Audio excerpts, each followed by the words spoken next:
Hey guys welcome and welcome back to my channel. তো তোমরা কেমন আছো সবাই? আশা করছি সবাই খুব ভালো আছো, আমরাও খুব ভালো আছি। আবারও একটা মিনি ব্লগে তোমাদের অনেক অনেক ওয়েলকাম জানাই। আমি আর শাশুড়ি মা তো আবার সুন্দর করে রেডি হয়ে বেরিয়ে পড়েছি হচ্ছে উল্টো রথ দেখতে যাওয়ার জন্য।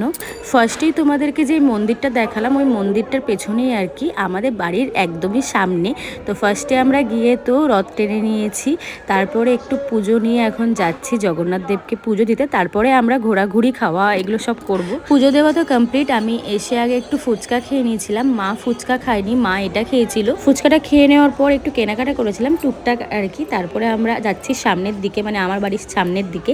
এই যে তোমাদেরকে ফার্স্টে যে মন্দিরটা দেখালাম ওই মন্দিরটার পেছনেই দেখো, এখানেও সব ঘোরাঘুরি কমপ্লিট, দেখে নিয়েছি কোথায় কি বসেছে। তারপরে মা নিয়ে নিয়েছিল হচ্ছে একটা ঘুগনি আর আমি নিয়েছিলাম হচ্ছে ওয়াফেল। ঘুগনিটা আমিও খেয়েছিলাম, মা আমাকে খাইয়ে দিয়েছিল একটু। তো এই যে ঘোরাঘুরি শেষ, এবার এগিয়ে পড়েছি বাড়ির দিকে। তো চলো আজকের ব্লগটা এখানেই এন্ড করছি, দেখা হচ্ছে নেক্সট ব্লগে। ততক্ষণ তোমরা ভালো থেকো, সুস্থ থেকো, সাবধানে থেকো। ভালো লাগলে অবশ্যই লাইক কমেন্ট শেয়ার করো। বাই।